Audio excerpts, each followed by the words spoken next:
I've watched a couple clips of him on football. Like, I'm a long time out of the game. I mean, he looks solid, but I remember watching Spencer Rattler thinking he looks sweet. So it's hard to tell. I remember being most impressed by his basketball highlights, thinking like, Jesus, this guy's a hoss.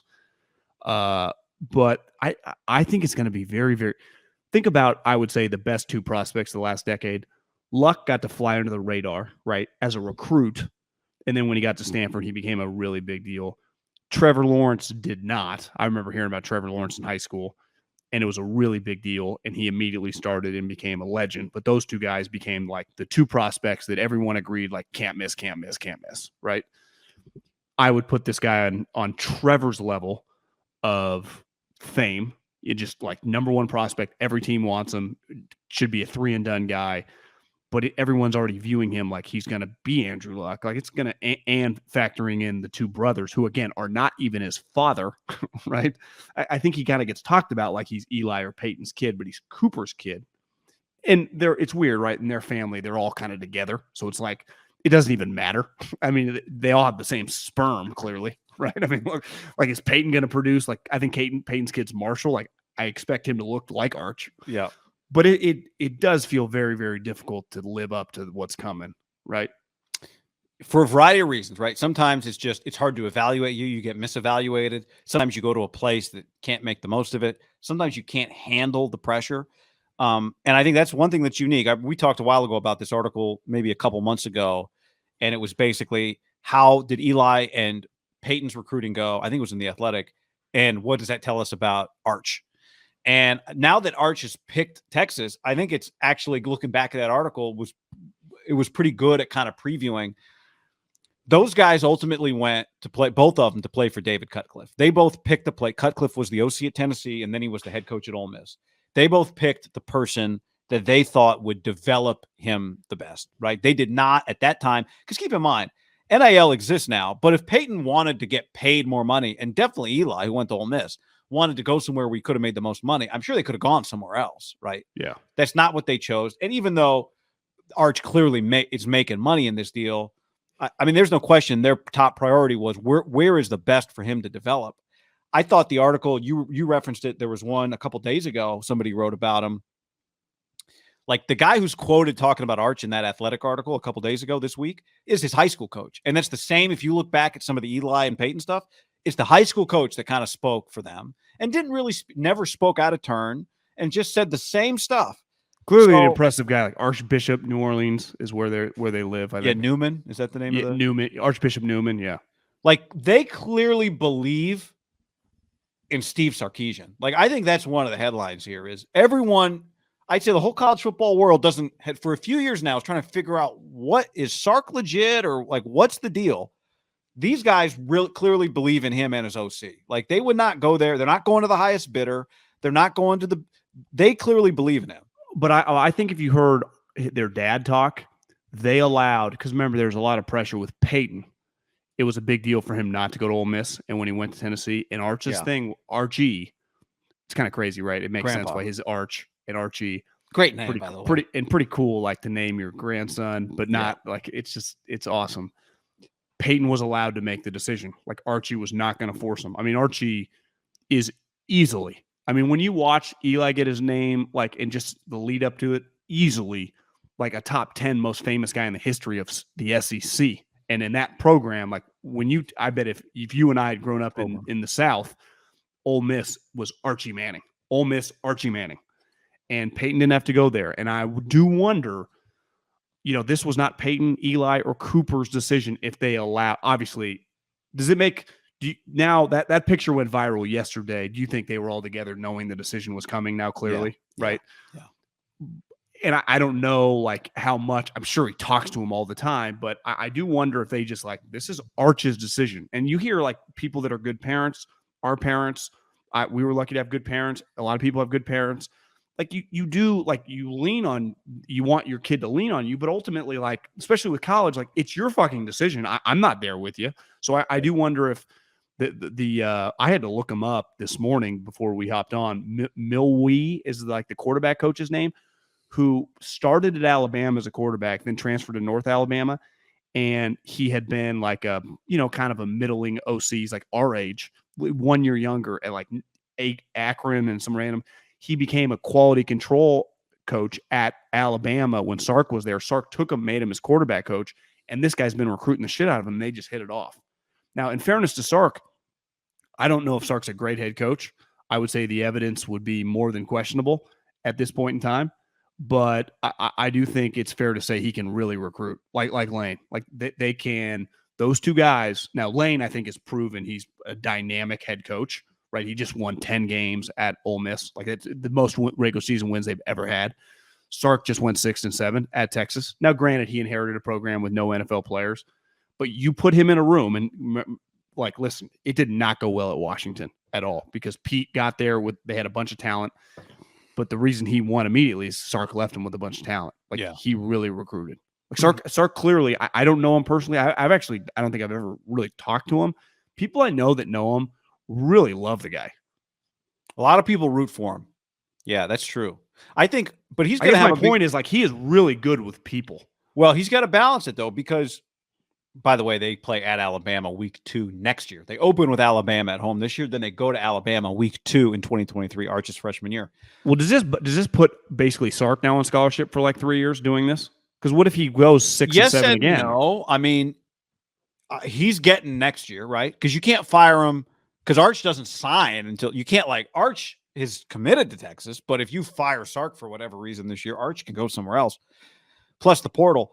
But he's got a number one quarterback. Arch doesn't feel like a guy decommitting and committing. Does not feel like a guy who's like, thanks to Coach Sark in Texas, but I've decided to reopen no interviews. Respect my privacy. In the article that I learned about Arch, what the article was like a breakdown of Texas, like the state of Texas. So it includes TCU, Rice. Under TCU and Sonny Dykes, like their number one recruit had been committed to SMU and then decommitted to SMU, joined TCU with Sonny Dykes. Then he decommitted from Sonny Dykes. He opened up his recruiting, and now he's recommitted. It's like, God, this got to be exhausting. I mean, it's got to be some of these guys, man. So Texas has the number one quarterback in the 2020 class, a guy named Hudson Card. He's probably going to be their starter this year. Played a little last year, 61%, 5 touchdowns a pick. They got Quinn Ewers, right, who went to Ohio State. He was the number one quarterback in the 21 class. He quit high school early, right, to make money. High school early. Now he's at Texas also. So what if Hudson Card's really good this year? Does Arch Manning just get the job in 2023? Maybe they're not. Maybe the Mannings aren't thinking of it that way. Like, whatever, if he's got to wait a year, he can wait a year. Because Hudson Card, if he's good, isn't going to be there 4 more years. He'd probably, he's draft eligible after this year. Because Alabama would be wide open, right? I mean, Bryce is going to go pro after this year. Bryce is going to go pro. Like, I think what's really interesting with these Texas guys, Georgia's quarterback's a walk-on. How good is Hudson Card? How good is Quinn Ewers? Is Arch Manning showing up ready to play? If he is, then where do these guys go? Does one of them end up at Arizona? Does one of them end up at Alabama? Like, what happens? Now, this. Most people who like college sports know this. The odds of all 3 guys being a hit are pretty low. Like, this year will be really interesting. I think one of the cool stories in college football, you and I have talked about this, is the guys that had left USC in the last 3 years, right? JT Daniels is now the quarterback at West Virginia after going to Georgia.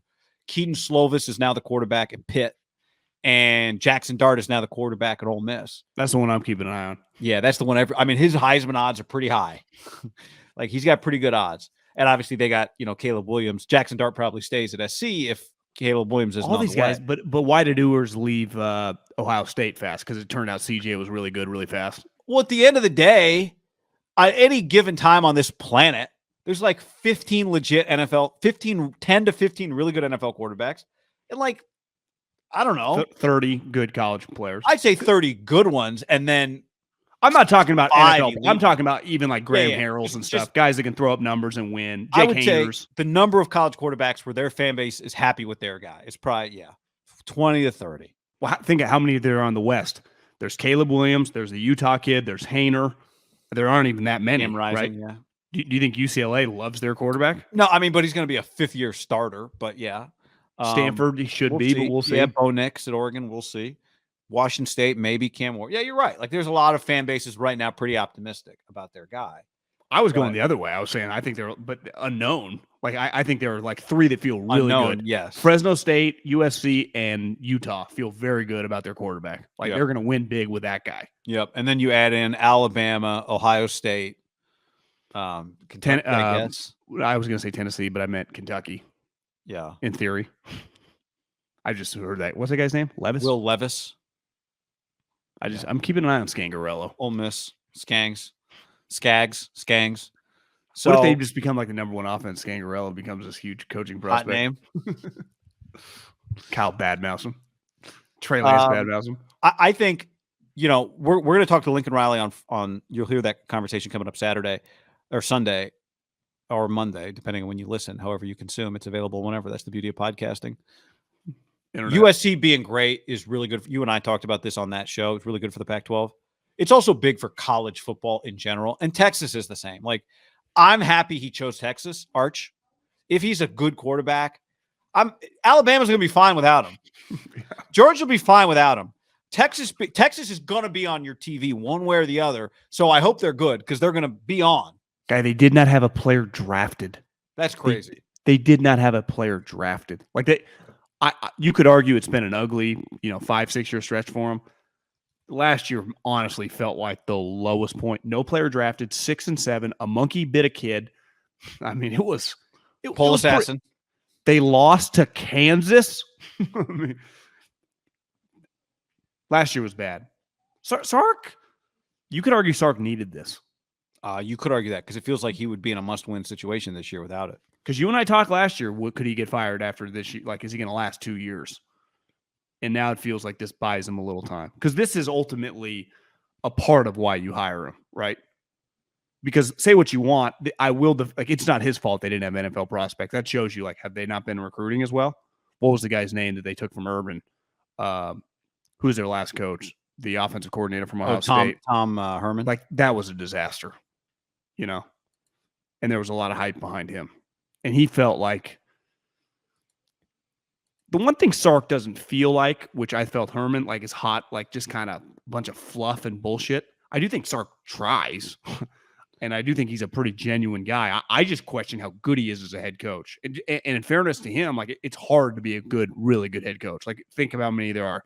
Kirby, Nick, Urban, Chris Peterson. Like, there's Lincoln Riley. Like, they're like Dabo. There's like 6 or 7 you feel really good about. And then even the next tier, you're like, yeah, Jim Harbaugh kind of flawed, I mean, even high-end guys, Yeah, James but Franklin, you would, if I said your program. My point is James Franklin, Jim Harbaugh, like, they have flaws. Lane Kiffin, Mel Tucker, Jimbo, $100 million. Yeah, so it's just, and my point is, Sark ain't in that group, right? No, but maybe he could be. I mean, I think the other thing that's interesting about this is it is kind of, I don't quite remember it, but this is kind of forging your own path. I respect that part of it for Arch Manning. Texas is not a place historically that produces quarterbacks. They only have one first rounder. That was Vince. I could be wrong. I just found a list going back to all their draft picks going back to 19. I think they've had this goes back to 48. I mean, they had 2 quarterbacks drafted in 1948. Okay. I remember. Yeah. Which is pretty crazy. And then since then, they've had 5 total quarterbacks drafted, not first round picks, drafted. Texas. Colt. Rick McIver, a 3rd rounder in 84. Chris Sims, 3rd rounder 03.